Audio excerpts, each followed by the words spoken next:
How to create a poll in WhatsApp. To get started, first of all, open up the WhatsApp application on your phone. You will then be brought to the chats page. Here, you can view all your chats with friends on WhatsApp.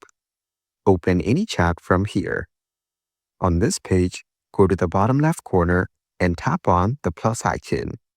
Here, you can choose what you want to share in this chat. Tap on Poll. Here, type in the question for the poll. Then, you need to put in some options. You can add as many options as you want. After you're done, go to the top right corner and tap on Send. You have now successfully created a poll and shared it in this chat. You can also view the votes from here. So, by following these simple and easy steps, you can go ahead and create a poll in WhatsApp.